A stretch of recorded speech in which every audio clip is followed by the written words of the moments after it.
Hello guys!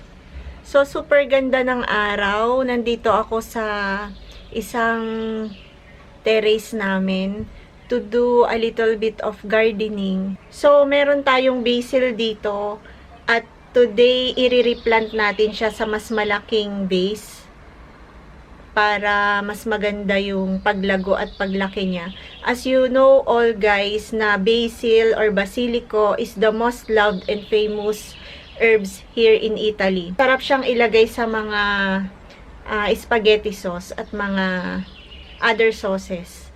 So, let's replant.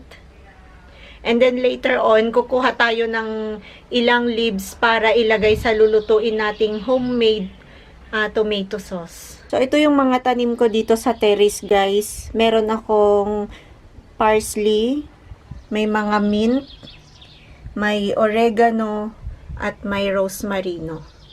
So, ngayon naman basil. So, ito yung mga herbs na ginagamit ko sa mga niluluto ko. So, let's replant.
Ayan na guys yung ating basil. So, didiligan na lang natin. Okay na yan. So, today guys, magluluto tayo ng homemade tomato sauce. Our ingredients for homemade tomato sauce: tomatoes, 7 pieces, average size, basil leaves, salt and pepper to taste, and olive oil.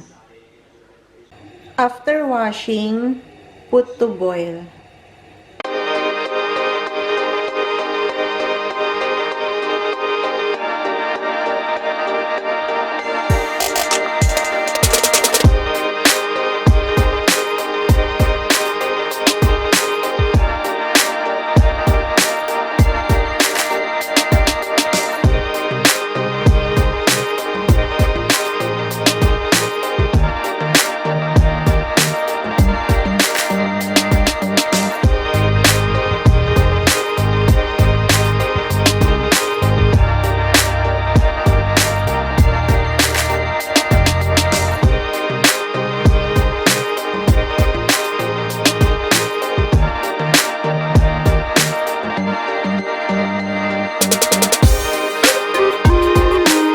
Peel our tomatoes.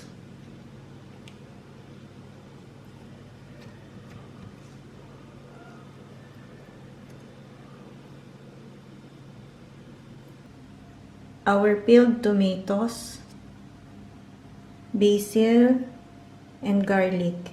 We will also use olive oil, salt and pepper to taste, and a little bit of sugar. Let's put olive oil.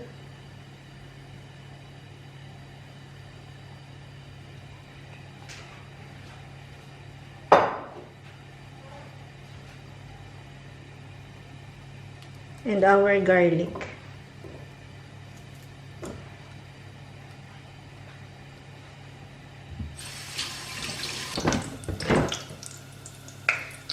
Let's put our tomatoes.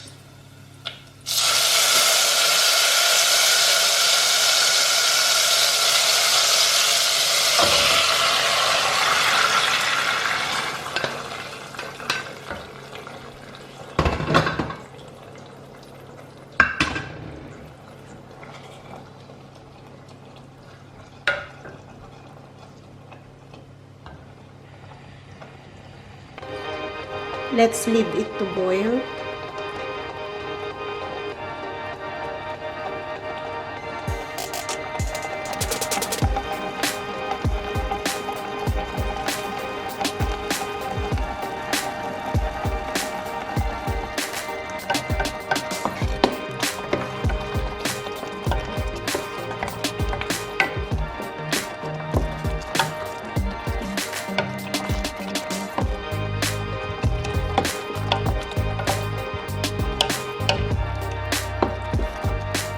This is our tomato sauce ongoing boiling.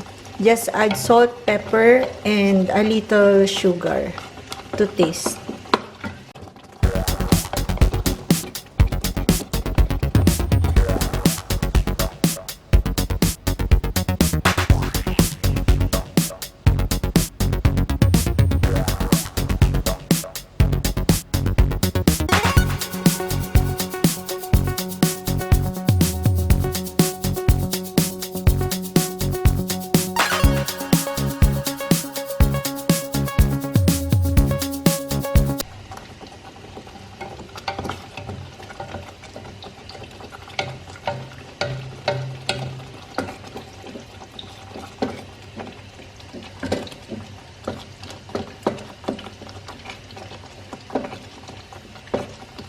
Okay guys, so let's put our basil.